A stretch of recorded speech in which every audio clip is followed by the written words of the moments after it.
அனைவருக்கும் வணக்கம். நம்ம இந்த வீடியோவில் என்ன பார்க்க போகிறோம் அப்படின்னா, மெட்ராஸ் ஹைகோர்ட் எக்ஸாம் பாண்டிச்சேரியில் பார்த்தீங்கன்னா இன்றைக்கி வந்து ஸ்டீனோக்கான எக்ஸாம் நடந்தது. ஸோ இந்த எக்ஸாமில் கேட்கப்பட்ட மேக்ஸ் ரீசனிங்கான சம்முக்கான டீட்டெயில் ஆன்சர் தான் நம்ம பார்க்க போகிறோம். இந்த தேர்வு எழுதிங்க அப்படின்னா கொஞ்சம் ஆன்சருக்கு செக் பண்ணிக்கோங்க. அதே மாதிரி நம்ம தமிழ்நாட்டிலுமே ஆஃபீஸ் அசிஸ்டன்ட், வாட்ச்மேன், அதே மாதிரி எக்ஸாமினர், ஜூனியர் பாய்லிப், சீனியர் பாய்லிப், ஜெராக்ஸ் ஆப்ரேட்டர்னு சொல்லி 10ஆம் வகுப்பு கல்வி தகுதிக்கு உங்களுக்கு வந்திருக்கு. ஸோ இதில் மேக்ஸும் ரீசனிங்கும் நமக்கு சிலபஸில் கொடுத்துருப்பாங்க. ஸோ இப்போ இன்றைக்கி நடந்ததுலேயும் மேக்ஸ் ரீசனிங் கேட்டிருக்காங்க. அது எப்படி கேட்டிருக்காங்க உங்களுக்குலாம் தெரியுதா, நீங்கள் ஏற்கனவே படிச்சுட்டு இருக்கீங்களா அப்படின்றத கொஞ்சம் செக் பண்ணிக்கோங்க. ரைட்டா? சரி, என்ன சொல்கிறாங்கன்னா மோஸ்ட்லி கொஸ்டின் இங்கிலீஷில் மட்டும் தான் இருக்கும். அவங்களுக்கு சிலபஸ் படி பார்த்தீங்கன்னா இங்கிலீஷில் மட்டும் தான் இருக்கும். நீங்கள் தமிழ்நாடு கேனடா பொறுத்த வரைக்கும் உங்களுக்கு கொஸ்டின் தமிழ் மற்றும் இங்கிலீஷ் ரெண்டுத்துலேயுமே வரும். பைலிங் தான், ஒன்றும் நீங்கள் பயப்பட வேண்டியதில்லை. ரைட்டா? நான் இது இங்கிலீஷில் இருக்கிறத நான் உங்களுக்கு தமிழில் சொல்லிடுறேன். என்ன சொல்கிறாங்கன்னா 2994 வகுத்தல் 14.5 இதனோட வேல்யூ 172 சொல்லிட்டாங்க. இப்போ நம்மள என்ன கண்டுபிடிக்க சொல்கிறாங்கன்னா 29.94 டிவைட் பை 1.45க்கான வேல்யூ என்ன அப்படின்றாங்க. ஸோ அப்போ 172ன்றதை கொடுத்துட்டாங்க. இதுக்கும் பார்த்தீங்கன்னா இந்த டெசிமல் பிளேஸ் மட்டும் கொஞ்சம் மாற்றிருக்கிற மாதிரி தெரியுது. அப்போ டெசிமல் பிளேஸில் என்ன மாறி இருக்குன்றதை நம்ம கண்டுபிடிச்சிட்டோம்னா நம்ம ஈஸியாக ஆன்சர் போட்டுடலாம். ரைட்டா? இங்கே பாருங்கள், இதை நான் என்ன பண்ணுறேன் அப்படின்னா 29.94 இந்த புள்ளியை எடுத்துகிட்டு நான் அப்படியே 94 எடுத்துக்கிறேன். அதாவது 2994 இந்த ஃபார்மெட்டுக்கு எடுத்துக்கிறேன். அப்போ எனக்கு என்ன வரும்னா இது டிவைட் பை 100, அதாவது இந்த 2 ஸ்தானம் வச்சு புள்ளி வச்சுருக்காங்களே டெசிமல், அதனால் டிவைட் பை 100ன்னு போட்டுக்கிறேன். இப்போ டிவைடு, இப்போ இந்த 1.45 இங்கே என்ன போட்டிருக்கான், 14.5 போட்டிருக்கான். அப்போ அப்படின்னா இதுக்கு இங்கே என்ன வந்திருக்கணும். ஸோ இந்த 1.45 அப்படின்றத நம்ம 14.45 அப்படின்னு எழுதிக்கலாம். இதுக்கு டிவைட் பை 10ன்னு போட்டுக்கலாம். ஸோ 10ன்னு போட்டிங்கன்னா உங்களுக்கு ஆட்டோமேட்டிக்காக என்ன வந்துடும், 14.5. அதாவது இந்த இதுக்கு நான் கன்வெர்ட் பண்ணிட்டேன். சரி, இது சிம்பிளிஃபை பண்ணணும், அவ்வளோதானே? ரைட். இப்போ என்ன பண்ணலான்னா இந்த 2994 வகுத்தல் 100 இந்த வகுத்தில் நம்ம என்ன பண்ணலாம், இது ஃப்ராக்ஷன் நம்பர் தானே, அப்படியே ரெசிப்ரோக்கல் தலைகளாக போட்டுக்கலாம். அப்போ 10 மேலே போயிடும், கீழே பார்த்தீங்கன்னா 14.5ன்னு வந்துடும். இப்போ இந்த 0 10 கேன்சல் பண்ணலாம். ரைட்டா? ஒரு 0 கேன்சல்.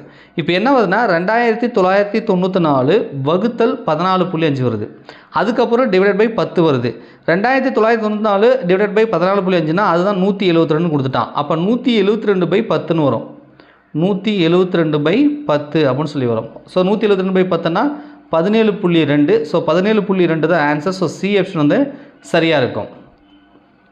4.036 டிவைட் பை 0.04 கிவ்ஸ் அப்படின்னு சொல்லி போட்டிருக்காங்க.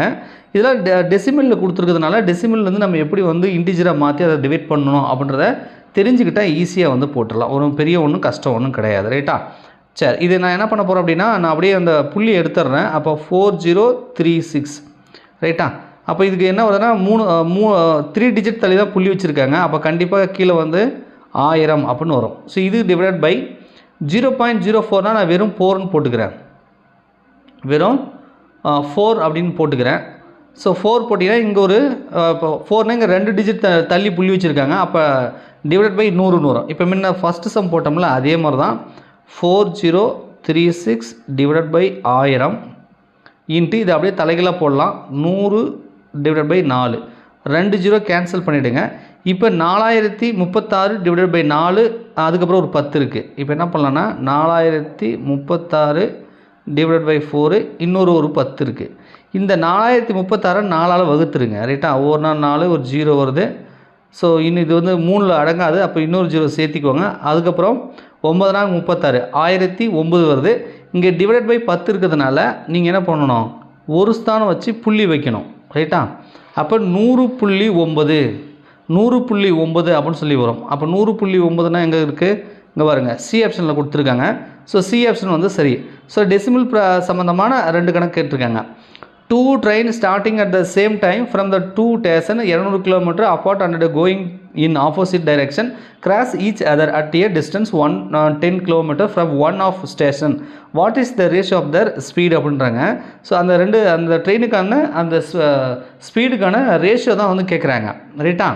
ஒரு ட்ரெயின் இப்படி போதுன்னா இன்னொரு ட்ரெயின் ஆப்போசிட் டைரெக்ஷன்றாங்க. ஸோ ஆப்போசிட் டைரெக்ஷன் பொழுது நம்ம என்ன பண்ணணும்னா இது சப்ட்ராக்ட் பண்ணிக்கணும். ரைட்டா? அப்போ 200ல் 110 போச்சுன்னா அது 90 அப்படின்னு வந்துடும். இப்போ இந்த டிஸ்டன்ஸ் டைரெக்ஷனில் போகிறது வந்து 110 கிலோமீட்டரில் போகுது. அப்போ 110:90. ஒன்றும் இல்லை, இந்த 110 அப்படியே வச்சுக்கணும். இந்த 200 கொடுத்தாங்க இல்லையா, இந்த 110 200 வந்து கழிச்சுக்கணும். ஏன் கழிச்சுக்கணும் அப்படின்னா அந்த டிஸ்டன்ஸ் வந்து ஆப்போசிட்டில் வரதுனால அந்த ஸ்பீடுக்கு வாங்க நம்ம கழிச்சுக்கிறோம். ஸோ அப்போ 200ல் 110 போச்சுன்னா 90. அப்போ 110:90 அப்படின்னு அந்த ரேஷியோ போட்டிங்கன்னா இந்த 0 கேன்சல் பண்ணிவிடுங்க. அப்போ 11:9 அப்படின்னு வருது. 11:9 ரைட்டா. அப்போ பி ஆப்ஷன் வந்து சரியாக இருக்கும். அடுத்தது, how much time will it take for an amount of Rs 450 to held as Rs rupees வந்து 81 as interest at 4.5% per annum of simple interestன்றாங்க. என்ன சொல்ல வராங்கன்னா, தனி வட்டியில் இது சொல்கிறாங்க. தனி வட்டியில் 4.5% வட்டி விகிதம் இருக்குது. தனி வட்டி வந்து 81 ரூபா கிடைக்கிது. எவ்வளோ ரூபாய்க்குன்னா 450 ரூபாய்க்கு. இது எத்தனை வருடத்தில் இந்த 89 ரூபா கிடைக்கும் அப்படின்றாங்க. அப்போ ஃபார்முலா அப்ளை பண்ணி என்ன மட்டும் கண்டுபிடிச்சா போதுமா? இங்கே பாருங்கள், PNR டிவைடட் பை 100 இதுதான் வந்து தனி வட்டி. இந்த தனி வட்டி தான் அவன் கொடுத்துட்டான் 81. ஸோ 81 நம்ம அப்ளை பண்ணிக்கலாம். இப்போ Pன்றது என்ன? அசல் ரூபாய் 450. Rன்றது என்ன? ரேட் ஆஃப் இன்ட்ரெஸ்ட் வட்டி 4.5. என்னன்றது நமக்கு தெரியாது ரைட்டா, அதை அப்படியே வச்சுக்கிட்டேன். Divided by 100 equal to 81. இது அப்படியே சால்வ் பண்ணி என்னோட வேல்யூயை கண்டுபிடிச்சிங்கன்னா அவ்வளோதான், ஆன்சர் வந்துடும் ரைட்டா. ஸோ இப்போ என்ன பண்ணலாம் அப்படின்னா, இந்த 0 கேன்சல் பண்ணுங்கள். இந்த 0 கேன்சல் பண்ணுங்கள். அப்போ 45 × 4.5 அந்த மாதிரிலாம் வருதா? ஸோ 45 வருது. ஸோ இது கூட அடிக்கலாம்.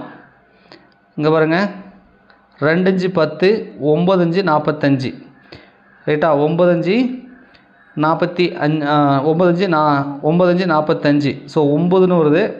இப்போ 9 × 4.5 அப்படின்னு வருது. இங்கே ஒரு 2 இருக்குது, இங்கே 81 இருக்குது ரைட்டா. இப்போ என்ன பண்ணலான்னா, இந்த எண்ணை மட்டும் வச்சுட்டு மீதி எல்லாத்தையும் அந்த பக்கம் எடுத்துகிட்டு போயிடுங்க. அப்போ தான் வந்து உங்களுக்கு சிம்பிளிஃபை பண்ணுறதுக்கு ஈஸியாக இருக்குது ரைட்டா. இந்த எண்ணை மட்டும் வச்சுக்கிறோம். இந்த 4.5 இந்த 9 இது எல்லாத்தையும் நான் அந்த பக்கம் எடுத்துகிட்டு போகிறேன் ரைட்டா. சரி, இங்கே பாருங்கள், எண்ணை மட்டும் வச்சுட்டேன். 81 ஆல்ரெடி அங்கே இருந்தது. மீதி இருக்கக்கூடிய அந்த 2 டிவைடில் 2 வந்தது மேலே வந்துடும். நியூமரேட்டரில் இருந்தது டினாமினேட்டர். அப்போ 9 × 4.5 அப்படின்னு வருது ரைட்டா.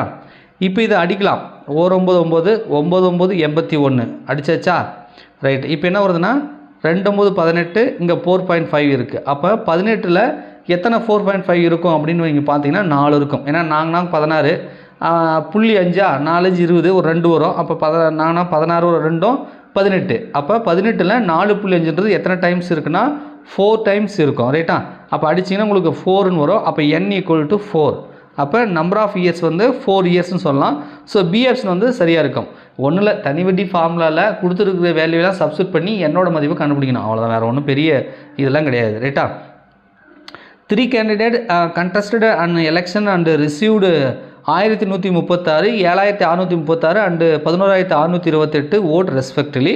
What percentage of the total votes did a winning candidate get அப்படின்றாங்க. ஸோ வின்னிங் கேண்டிடேட்டுக்கான அந்த பர்சன்டேஜ் எவ்வளோ பர்சன்டேஜில் வின் பண்ணியிருக்காங்க அப்படின்னு சொல்லி கேட்குறாங்க. இப்போ மொத்தம் வந்து 3 கேண்டிடேட் இருக்காங்க பாருங்க, 1 2 3. அப்போ பர்சன்டேஜ் கண்டுபிடிக்கணும்னா டோட்டலாக எத்தனை ஓட்டோ அதுலேருந்து நம்ம பர்சன்டேஜ் கண்டுபிடிக்கணும். அப்போ இது எல்லாத்தையும் ஆட் பண்ணிடுங்க. இது எல்லாத்தையும் 3த்தையும் ஆட் பண்ணிங்கன்னா உங்களுக்கு டோட்டலாக எவ்வளோ வருதுன்னா 20400ன்னு வருது. அப்போ வின்னிங் கேண்டிடேட்னா யார் அப்படின்னா, யார் வந்து அதிக ஓட்டு வாங்கியிருக்காங்களோ அவன் தான் வின் பண்ணியிருப்பான். அப்போ 11628 தான் வந்து இது உங்கள் கொடுத்துருக்கிற 3 கேண்டிடேட்டில் இவர் தான் வந்து அதிகமாக ஓட்டு வாங்கியிருக்காரு. அப்போ அதுக்கு தான் நம்ம பர்சன்டேஜ் கண்டுபிடிக்கணும். அப்போ 11,628 டிவைடட் பை இந்த 20400 × 100 அப்படின்னு போடணும். × 100ன்னு போடணும். ஸோ இந்த 2 கேன்சல் பண்ணிவிடுங்க. அப்போ 204ன்னு வருது. மேலே வந்து 11628, கீழே வந்து 204 வருது. இதே நீங்கள் சிம்பிளிஃபை பண்ணிங்கன்னா உங்களுக்கு 57ன்னு வருது. நீங்கள் வேணால் சிம்பிளிஃபை பண்ணி பாருங்கள். இந்த இதை வந்து அடித்து பார்த்தீங்கன்னா உங்களுக்கு 57ன்னு வருது. ஸோ 57% வந்து வின்னிங் கேண்டிடேட் வந்து ஓட்டு வாங்கியிருக்காரு. கான்செப்ட் என்ன, இது 3த்தையும் ஆட் பண்ணால் அது டோட்டல். அதிகபட்சங்கிறது தான் வின் பண்ணியிருப்பான், அதை மேலே போட்டுக்கிறோம், அதாவது நியூமரேட்டரில் போட்டுக்கிறோம். டோட்டலை கீழே போட்டுட்டு × 100 போட்டோன்னா பர்சன்டேஜ் வந்துடும். ஸோ பர்சன்டேஜ் கண்டுபிடிக்கக்கூடிய சம், அவ்வளோதான். 86வது கொஸ்டின் பாருங்கள். The population of a town increased from 1,75,000 2,62,500 in a decade அப்படின்னு போட்டிருக்காங்க. The average percentage increase of population per இயர்னு போட்டிருக்காங்க. வருஷத்துக்கு எவ்வளோ பர்சன்டேஜ் மக்கள் வந்து உயர்ந்திருக்காங்க அப்படின்னு சொல்லி கேட்குறாங்க. இந்த வேல்யூ வந்து இதில் சப்ட்ராக்ட் பண்ணோன்னா நம்ம எவ்வளோ இன்க்ரீஸ் ஆகிருக்குன்றதை நம்மளால் கண்டுபிடிக்க முடியும். ரைட்டா, அதை வச்சு பர்சன்டேஜை கண்டுபிடிச்சிடலாம். இந்த டிகேட்னு போட்டிருக்காங்கல்ல, அது என்ன சார் அப்படின்னா, அதாவது இந்த மக்கள் தொகை இன்க்ரீஸ் என்பது 10 வருடம். இந்த டிகேட்னா 10 இயர்ஸ்னு அர்த்தம். டிகேட் என்னது 10 இயர்ஸ். அப்போ 10 வருஷத்தில் இவ்வளோ இன்க்ரீஸ் ஆகிருக்கு. அப்போ ஆவரேஜாக ஒரு வருஷத்துக்கு எவ்வளோ வந்து இன்க்ரீஸ் ஆகிருக்குன்றதான் நம்மளை கேள்வி கேட்டிருக்கான். இப்போ நம்ம என்ன பண்ணலாம்னா, இதுக்கான டிஃப்ரென்ஸ் என்ன கண்டுபிடிச்சிடலாம். நீங்கள் இதுலேருந்து இதை கழிச்சிங்க அப்படின்னா உங்களுக்கு 87,500ன்னு வருது. 87,500 அப்படின்னு வருது. 87,500 அப்படின்னா இதனோட 2 மடங்கு தான் வந்து 1,75,500. அதாவது பர்சன்டேஜ் கண்டுபிடிக்கணும். அப்போ இருந்த 1,75,000லேருந்து 87,500 இன்க்ரீஸ் ஆனால் அந்த 2,62,500 வந்துடும். அப்போ எவ்வளோன்னு நம்ம சொல்லலாம்னா பாதிக்கு பாதி இன்க்ரீஸ் ஆகிருக்கு. 50% வந்து இன்க்ரீஸ் ஆகிருக்கு. மக்கள் 10 வருஷத்தில் 50% வந்து இன்க்ரீஸ் ஆகிருக்கு அப்படின்றத நம்மளால் சொல்ல முடியும். நீங்கள் மேத்தமெட்டிக்கலாக போகணுன்னா ஒன்றும் கிடையாது. நீங்கள் என்ன பண்ணுறீங்கன்னா, இதுக்கு ரெண்டுத்துக்கும் டிஃப்ரென்ஸ் கண்டுபிடிச்சா 87,500 அந்த 87,500 மேலே போட்டுருங்க. கீழே வந்து 1,75,000 அப்படின்னு போட்டு இன்ட்டு 100. இது 2 ஜீரோ கேன்சல் பண்ணிவிடுங்க. இப்போ இதை நீங்கள் டிவைட் பண்ணி பார்த்தீங்க, இந்த ஒரு ஜீரோட கேன்சல் பண்ணுங்கள். இப்போ 8,750 175 வரும். அடித்து பார்த்தா உங்களுக்கு 50%, அதாவது 50 அப்படின்னு சொல்லி கிடைக்கும். அதாவது 50% வந்து இன்க்ரீஸ் ஆகிருக்குன்னு கிடைக்கும். ஆனால் இந்த 50% என்பது டிகேட்னு போட்டிருக்கான். 10 வருஷத்தில் இன்க்ரீஸ் ஆகிருக்கு.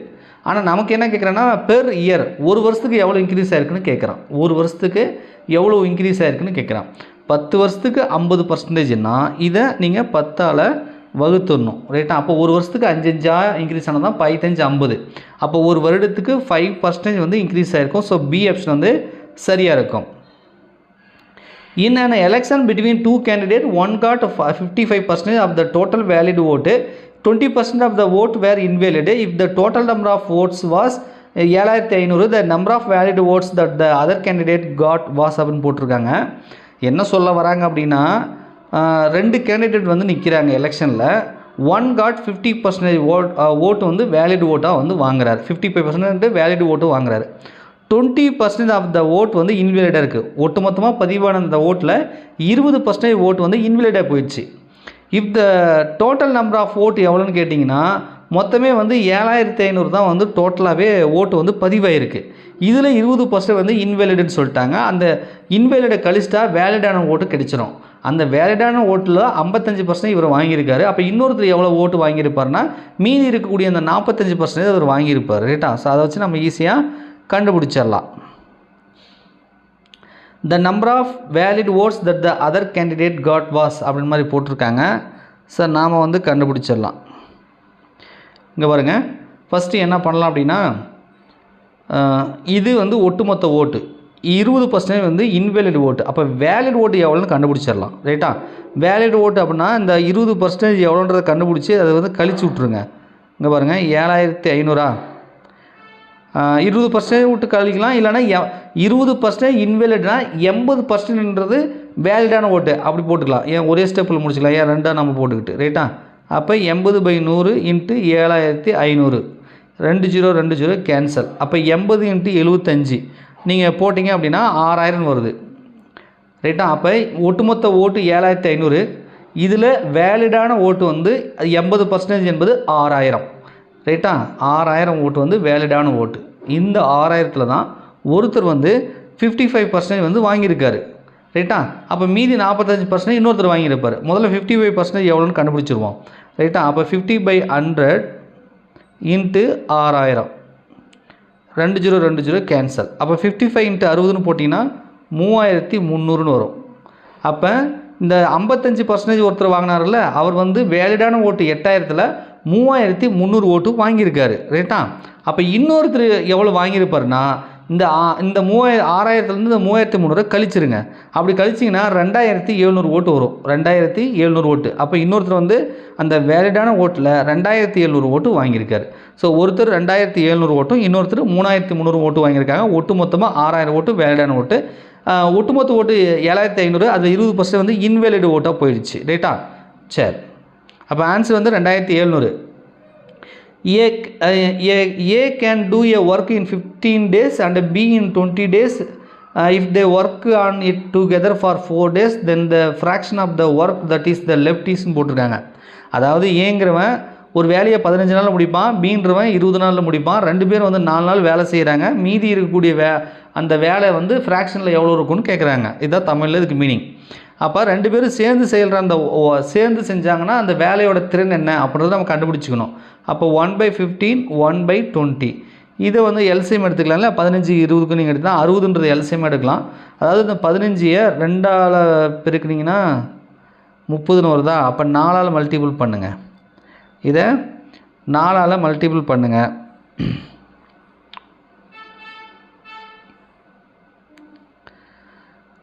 இது 4ஆல் பண்ணுங்கள், இதை 3ஆல் பண்ணுங்கள். ரைட்டா? அப்போ இது 4ஆல் பண்ணால் நியூமரேட்டரும் நம்ம 4ஆல் மல்டிபிள் பண்ணோம், டினாமினேட்டரும் 4ஆல் மல்டிபிள் பண்ணோம். அப்போ 4 × 15 60. இதை வந்து 3ஆல் பண்ணுறோம். அப்போ 3 2 6 அதாவது 60 அப்படின்னு வந்துருச்சு. இப்போ டினாமினேட்டர் சேமாக இருக்கிறதுனால மேலே இருக்கிறத நம்ம அப்படியே ஆட் பண்ணிக்கலாம். ஸோ 7/60ன்னு வருது. 7/60ன்னு வருது. இது ரெண்டு பேரும் சேர்ந்து செய்யக்கூடிய அந்த வேலை. ரைட்டா? வேலையோட அந்த திறன் வச்சுக்கோங்க.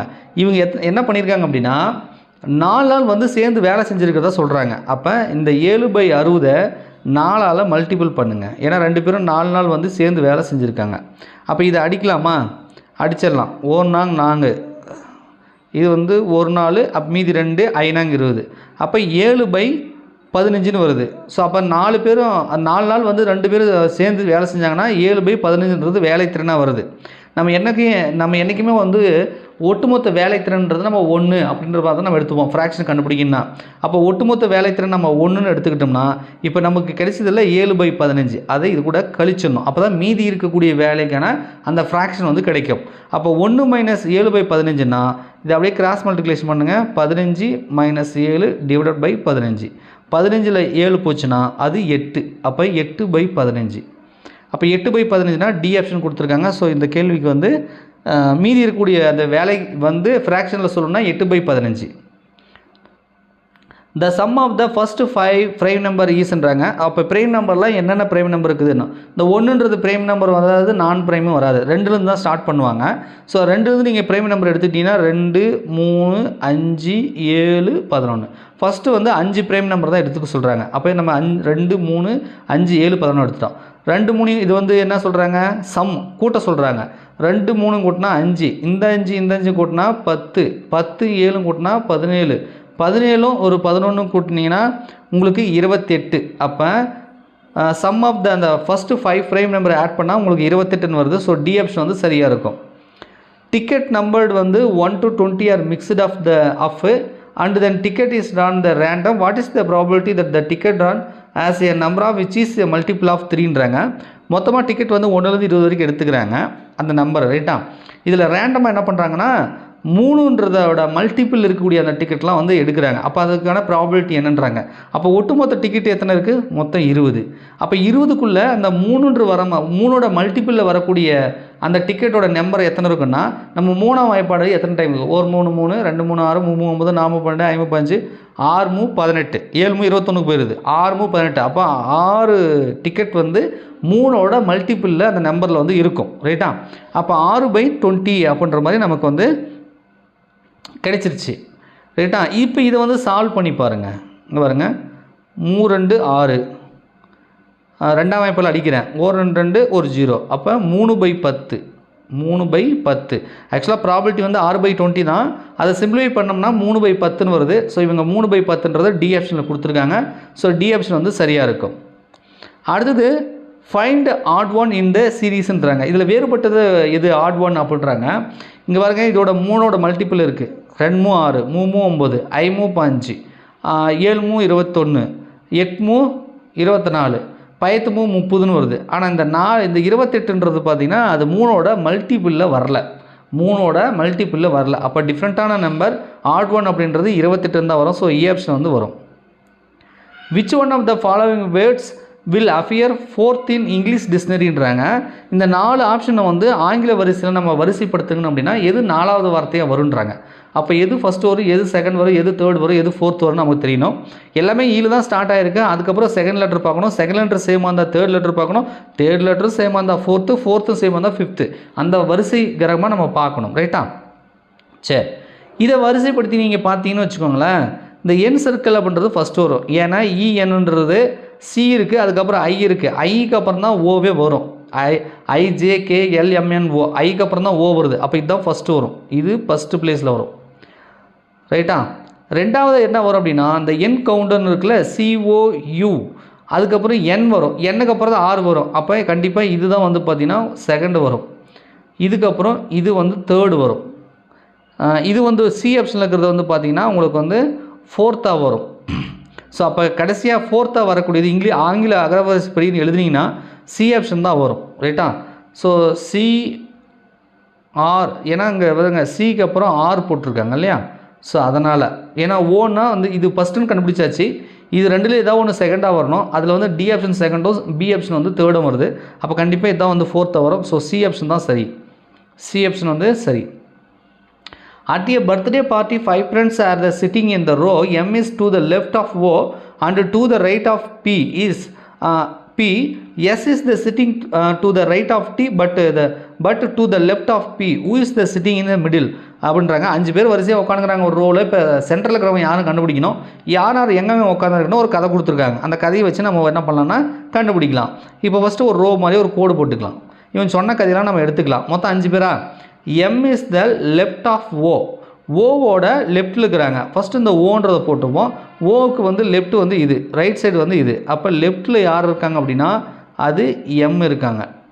M is the left of O and right of P. அப்போ Pன்றது இங்கே இருந்திருப்பாங்க. Pயோட ரைட் சைடு இது இங்கே இருந்திருக்காங்க. அப்போ PMO 3 பேரை உட்கார வச்சிட்டோம். இன்னும் 2 பேர் இருப்பாங்க இல்லையா? அந்த 2 பேர் எப்படி உட்கார வைக்கிறதுன்னு பார்க்கலாம். S is the sitting of right of Tன்றாங்க. அதாவது டீயோட ரைட் சைடில் இருக்காங்க. ஆனால் நம்ம டீ வந்து இது வரைக்கும் இன்னும் போடலை. அப்போ இந்த கதையை வச்சு நம்மளால் சொல்ல முடியாது. அடுத்த லைனுக்கு போவோம். But to the left of P அப்படின்றாங்க. பியோட லெஃப்ட் சைடில் தான் வந்து எஸ் இருக்கிறதா சொல்கிறாங்க. அப்போ இது Pன்னா இதோட லெஃப்ட் சைடு இந்த பக்கம், அங்கே தான் வந்து எஸ் இருக்காங்களாம். அப்போ எஸ் இங்கே வந்துடும். ஸோ இப்போ இந்த லைனுக்கு பாருங்கள், ரைட் ஆஃப் T. அப்போ டீயோட ரைட் சைடு, நான் டீ வந்து கடைசி இங்கே உட்காந்துருப்பாங்க. அப்போ டீயோட ரைட் சைடில் எஸ் இருக்குது. அப்போ இவன் சொன்ன அந்த தியரிட்டிக்கல் மீனிங்லாம் கரெக்டாக நம்ம போடும்போது TSPMO இந்த மாதிரி வரிசைக்கு இருக்கவங்களாம் உட்காந்துருப்பாங்க. இப்போ இதில் யார் சார் சென்ட்ரல் இருக்கிறாங்கன்னா, இந்த TS 2 பேர் இந்த பக்கமும் MO 2 பேரும் இந்த பக்கம் போனால் சென்ட்ரல் இருக்கிறவன் P. அப்போ P தான் வந்து சென்ட்ரல் இருப்பாங்க. ஸோ இதுக்கு வந்து C option. A party consists of grandmother, father, mother, 4 sons and their wives போட்டிருக்காங்க. And 1 son and 2 daughter to each of the sons. How many female are in there போட்டிருக்காங்க. ஒரு பார்ட்டியில் வந்து பாட்டி, அப்பா அம்மா, அவங்களோட பையனோட ஒய்ஃபு, அந்த 4 சன்ஸ்ன்றாங்க. அப்போ அவங்களுக்கு வந்து 4 மகன் இருக்காங்க. அப்போ 4 மருமகள் அவங்களோட ஒய்ஃப் வந்து கலந்துப்பாங்க. அவங்களுக்கு எத்தனை குழந்தை இருக்குன்னா 1 சன்னும் 2 டாட்டர் இருக்காங்க. இவ்வளோ பேர் கலந்துக்கூடிய இந்த பார்ட்டியில் பெண்கள் மட்டும் எத்தனை பேர் இருக்கிறாங்க, ஃபீமேல் எத்தனை பேர் இருக்கிறாங்கன்னு சொல்லி கேட்குறாங்க. ரைட்டா? இப்போ நான் என்ன பண்ணுறேன்னா, பாட்டி 1, அப்பா, இது அம்மா, இதான் ஃபஸ்ட்டு இவங்க இருக்காங்க. ரைட்டா? இந்த அப்பா அம்மாவுக்கு 4 சன் இருக்காங்க. ஒரு சன்னு, அவங்க ஒய்ஃபு, சன்னு ஒய்ஃபு, சன்னு ஒய்ஃபு, சன்னு ஒய்ஃபு, 4 சன் இருக்காங்கன்னா கண்டிப்பாக அவங்க 4 பேருக்கு 4 ஒய்ஃப் இருப்பாங்க. சரி, இந்த ஒவ்வொரு குடும்பத்துக்கும் பார்த்தீங்கன்னா 2 பசங்க, ஒரு சன்னு 2 டாட்டர். இப்போ நமக்கு டாட்டர் மட்டும் போதும், ஏன்னா நம்ம ஃபீமேல் தான் கவுண்ட் பண்ண போகிறோம். அப்போ இவங்களுக்கு 2 மகள் இருப்பாங்க, இவங்களுக்கு 2 மகள் இருப்பாங்க, இவங்களுக்கு 2 மகள் இருப்பாங்க, இவங்களுக்கு 2 மகள் இருப்பாங்க. பையனை நம்ம எடுத்துக்க வேண்டியதில்லை, ஏன்னா பையனை வந்து இவங்க கேட்கல. சரி, இப்போ எத்தனை பெண்கள் இருக்காங்கன்னா, பாட்டி ஒரு பெண்ணு, அம்மா ஒரு பெண்ணு. அப்போ இங்கே 2 பெண்கள் வந்துட்டாங்க. இப்போ இவங்களுக்கு வந்து 4 பையன் இருக்காங்க இல்லையா? அந்த 4 பையனோட மனைவிமார்கள் 4 பேர் இருப்பாங்க. அவங்க வந்து பெண்ணு தான். அப்போ அவங்க ஒரு 4 பேர். இவங்களுக்கு குழந்தைகள் வந்து ஒவ்வொருத்தருக்கும் 2 பெண் குழந்தைகள் இருக்காங்க, டாக்டர் இருக்காங்க. அப்போ 2, 4, 6, 8, இவங்க ஒரு 8 பேர். இப்போ மொத்தமாக எத்தனை பெண்கள் இருக்காங்கன்னா, இதில் 2 பேர் 8, 4 வருதா? அப்போ 14. 8, 4, 2 இவங்க எல்லாத்தையும் கூட்டினீங்கன்னா உங்களுக்கு 14 வரும். ஸோ இந்த பார்ட்டியில் 14 பெண்கள் வந்து இருக்காங்க. ரைட்டா? how many times do the and of clock coincide in a dayன்றாங்க. ஒரு நாளைக்கு எத்தனை முறை வந்து அந்த முட்கள் வந்து சந்திக்கும் ஒரு சந்திக்கும் அப்படின்ற மாதிரி வந்து கேட்குறாங்க. இந்த கொஸ்டின் ஏற்கனவே மெட்ராஸ் ஹைகோர்ட் எக்ஸாம்லையோ அல்லது போலீஸ் எக்ஸாம்லையோ கேட்டிருக்காங்க. நான் இதுக்கு முன்னாடி ஏதோ ஒரு ப்ரீவியஸ் இயர் கொஸ்டின் அந்த கொஸ்டினை நான் பார்த்துருக்கேன். ஸோ மேபி அது போலீஸ் எக்ஸாமா மெட்ராஸ் ஹைகோர்ட் எக்ஸாமா எனக்கு சரியாக தெரியல. ரைட்டா, ஆனால் கேட்டிருக்காங்க. ரைட்டா, இதுக்கு முன்னாடி ப்ரீவியஸ் இயரில் கேட்டிருக்காங்க. இவர் ஆக்சுவலாக பாருங்கள், இது எக்ஸாம் எழுதுன லைட்டாக அங்கே புள்ளி வச்சிருக்காரு. ஆனால் ஆக்சுவலாக 24 கிடையாது, 24. அதாவது ஒரு மணி நேரத்துக்கு ஒரு டைம் வந்து ஒன்றா சந்திச்சுதுன்னா அது 24, ஒரு நாளைக்கு 24 மணி நேரம். ஸோ 24 முறை நம்ம சந்திக்கும் அப்படின்னு மாதிரி நாம் நினைப்போம். ஆக்சுவலாக நீங்கள் வந்து பார்த்தீங்கன்னா அந்த கிளாக் வைஸ் பார்த்தீங்கன்னா 12 மணி நேரத்துக்கு வந்து 11 டைம் தான் ஒன்றா சந்திக்கும். அப்போ 24 மணி நேரத்துக்கு 11, 22 முறை தான் ஒன்றா சந்திக்கும். ஸோ வந்து ஒரு நாளைக்கு அந்த முட்கள் வந்து பெரிய முள்ளும் நிமிட முள்ளும் ஒரு நாளைக்கு பார்த்தீங்கன்னா 22 முறை தான் சந்திக்கும். இதே மாதிரி கொஸ்டின் வந்து 48 மணி நேரத்துக்கு எத்தனை முறை சந்திக்கணும்னு கேட்டிருக்காங்க. அதுவும் ஏதோ ஒரு எக்ஸாமில் மெட்ராஸாக போலீஸ் எக்ஸாமில் கேட்டிருக்காங்க. அப்போ வந்து 22னா எவ்வளோ வரும்? 44ன்னு வரும். 44 முறை ஒன்றா சந்திக்கும். அதாவது 2 நாளைக்கு, ஒரு நாளைக்கு வந்தால் 22 டைம். ரைட்டா, ஸோ 22 என்பதே சரி. ஸோ 22 அப்படின்றத பார்த்துக்குவாங்க. இது வந்து கன்ஃபியூஷனான வரக்கூடிய ஒரு sum. Find out the alternative which will replace the question மார்க்ன்றாங்க. இப்போ ட்ராவலர்னால் என்ன பண்ணுவார்? ஜர்னி பண்ணுவார். ரைட்டா, அப்போ சாயிலர் அப்படின்னா என்ன பண்ணுவார் அப்படின்னு சொல்லி கேட்குறாங்க. ஆக்சுவலாக சாயிலர்னா என்னன்னு தெரிஞ்சதுன்னா ஈஸியாக நம்மளால் சொல்ல முடியும். சாயிலர்னால் ஒன்றும் கிடையாது, ஒரு படகு ஓட்டி கப்பலை ஓட்டுருவாங்க அப்படின்ற மாதிரி வருது. ரைட்டா, கப்பல் ஓட்டி அல்லது படகோட்டி அப்படின்னு சொல்கிறோம். அப்போ கப்பல் ஓட்டி படகு ஓட்டினா அவங்க கடலில் பயணம் பண்ணுவாங்க. ரைட்டா, ஸோ அப்போ வந்து நம்ம அந்த சி ஆப்ஷன் இருக்கு இல்லையா, இதுக்கான மீனிங் பார்த்திங்க அப்படின்னா கடற்பயணம். இதுக்கான மீனிங் என்னது? இந்த ஒர்க்குன்னு போட்டிருக்காங்க இல்லையா, அது வந்து கடற்பயணம். அப்போ கப்பல் ஓட்டி கடற்பயணம் பண்ணுவாங்க. ட்ராவலர் வந்து ஜேர்னி. அப்போ சி ஆப்ஷன் வந்து உங்களுக்கு சரியாக இருக்கும். The following question consists of the pair of word bearing a relationship from amongst the alternative. Pick of the pair that best illustrates similar. அதாவது சிமிலராக கூடிய ரிலேஷன்ஷிப்பை கண்டுபிடிக்க சொல்கிறாங்க. இந்த ஒரு வார்த்தை போதும் நமக்கு. சிமிலர் ரிலேஷன்ஷிப்பை கண்டுபிடிக்க சொல்கிறாங்க. சேர்னா உட்டுங்கிறாங்க. ரைட்டா, இப்போ 4 ஆப்ஷனில் இது சேர்னா என்னது? சேர் வந்து உட்டுன்றாங்க. அதாவது சேர்ன்றது மரத்தால் செஞ்சுருப்பாங்க. ரைட்டா, அப்போ இதில் இருக்கிற 4 ஆப்ஷன் படித்து பார்க்கலாம். புக்கு வந்து பிரிண்டால் செஞ்சுருப்பாங்களா அப்படின்னா புக்கில் பிரிண்ட் அடிச்சிருப்பாங்க. ஆனால் அது வந்து அதனுடைய மூலப்பொருள் வந்து அது கிடையாது. அதே மாதிரி பிளேட்டு வந்து ஃபுட்டுன்றாங்க. ஃபுட்டில் வந்து பிளேட்டு தயாரிச்சிருப்பாங்களா? இல்லை, பிளேட்டுன்றது ஃபுட்டை எடுத்து போகக்கூடிய ஒரு இது, அவ்வளோதான். இது பாருங்கள், பர்ஸ்னா மணி. பர்ஸில் மணி வச்சுருப்பாங்க, ஆனால் மணியால் பர்ஸு செஞ்சுருப்பாங்கன்னு சொல்ல முடியாது. ரைட்டா, ஆனால் மிரர் கிளாஸ் பாருங்கள். மிரர் வந்துறது கண்ணாடி, முகம் பார்க்கக்கூடிய கண்ணாடி. அது எது தயாரிச்சிருப்பாங்க? கிளாஸில் தயாரிச்சிருப்பாங்க. ஸோ கிளாஸில் மிரரை தயாரிச்சிருப்பாங்க, வுட்டில் சேரை தயாரிச்சிருப்பாங்க. ஸோ இதுக்கு வந்து சிமிலராக இருக்குது. ஸோ இதுக்கு வந்து பி ஆப்ஷன் தான் வரும். அடுத்தது, the piece of 2 sarees and 4 shirt is 1600. With the same money one can buy 1 saree and 6 shirt.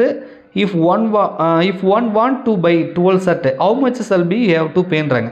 அதாவது என்ன சொல்கிறாங்கன்னா 2 சேரீ 4 சட்டை வந்து 1600 ரூபாய். ரைட்டா, இதே மாதிரி ஒரு சேரீ 6 சட்டை எடுத்தாலும் அதுவும் 1600 ரூபாய்.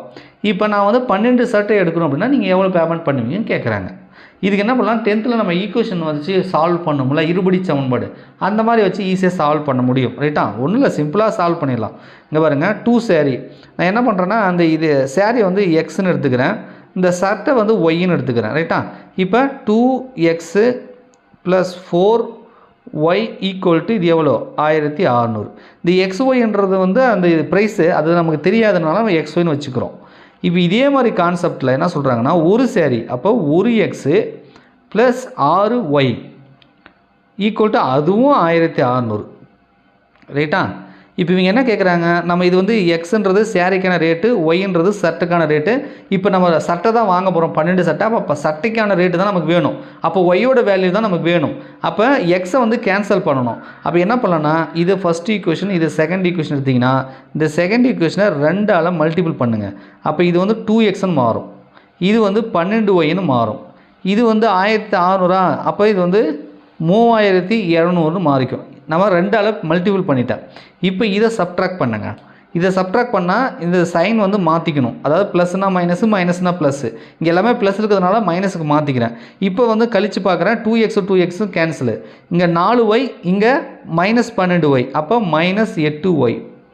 இது -3200, இது 1600. கழித்து பார்த்தீங்க அப்படின்னா உங்களுக்கு -1600. அப்போ இந்த ஒய்யோட வேல்யூ தான் வேணும். ரெண்டு பக்கம் மைனஸை கேன்சல் பண்ணுங்கள். அப்போ 1600 டிவைடட் பை 8. அப்போ 2 8 16, இங்கே 2 0, அப்போ 200. அப்போ ஒய்யோட வேல்யூ வந்து 200ன்னு வருது. அப்போ ஒரு சட்டையோட ரேட்டு 200ரூவான்னா 12 சட்டைக்கு எவ்வளோன்றாங்க. அப்போ இன்ட்டு 12. அப்போ 2 12 24, இங்கே 2 0 இருக்குது. அப்போ 2400. அப்போ 12 சட்டையோட ரேட் வந்து 2400 நம்மளால் சொல்ல முடியும். அடுத்தது, a man is performing yoga with his head down, leg வந்து up, his face is towards the west, in which direction will his left hand be அப்படின்றாங்க. அதாவது வலது கை வந்து எந்த பக்கத்தில் இருக்குன்றாங்க. பாருங்க, இவரே போட்டிருக்காரு, நாமளும் அதே மாதிரி போடுவோம். ரைட்டாக இந்த மாதிரி போட்டுக்கலாம். நார்த்து, இது சவுத்து, இது ஈஸ்ட்டு, இது வெஸ்ட்டு. ரைட்டா? இவர் தலையை கீழே வச்சுக்கிட்டு மூஞ்சை வந்து பார்த்தீங்கன்னா வெஸ்ட்டு பக்கம் பார்க்குற மாதிரி இவர் வந்து திரும்பியிருக்காரு. ஸோ இப்படி பார்க்கும்பொழுது இது ரைட் சைடில் வரும், இது லெஃப்ட் சைடில் வரும். இது ரைட் சைடு, இது லெஃப்ட் சைடு. இப்போ லெஃப்ட் ஹேண்ட் எந்த பக்கம் இருக்குதுன்னு தான் கேட்குறாங்க. ஸோ லெஃப்ட் ஹேண்ட்றது நமக்கு என்ன இருக்குது, சவுத்து பக்கம் இருக்குது. அப்போ பி ஆப்ஷன், சவுத் சைடில் அது இருக்கும். அடுத்தது, flower is related to petal இந்த same way book is related டூன்னு கேட்டிருக்காங்க. அதாவது ஃப்ளவர்ன்றது பெட்டலுக்கு ரிலேட்டடாக இருக்குது அந்த வார்த்தை அப்படின்னா, புக்குன்றது எதுக்கு ரிலேட்டடாக இருக்குன்றாங்க. அதாவது என்னென்னா, இந்த பெட்டல் அப்படின்னா இதழ்கள் அப்படின்னு அர்த்தம், தமிழில் இதழ்கள். இப்போ நீங்கள் ரோஜா இதெல்லாம் செம்பருத்தி இதெல்லாம் பார்த்தீங்கன்னா இதழ்களால் ஆனது தான் பூ. ரைட்டா? இதழ்களால் ஆனது பூ. அப்போ புக்குன்றது எதனால் ஆயிருக்குன்னா, பேஜுகள்லாம் சேர்ந்தால் அது புக்கு. ஒவ்வொரு பேஜும் ஒவ்வொரு இதழ் மாதிரி. ரைட்டா? ஸோ அப்போ அதுக்கு ரிலேட் பண்ணும்போது கரெக்டாக நமக்கு வந்து உட்காருது.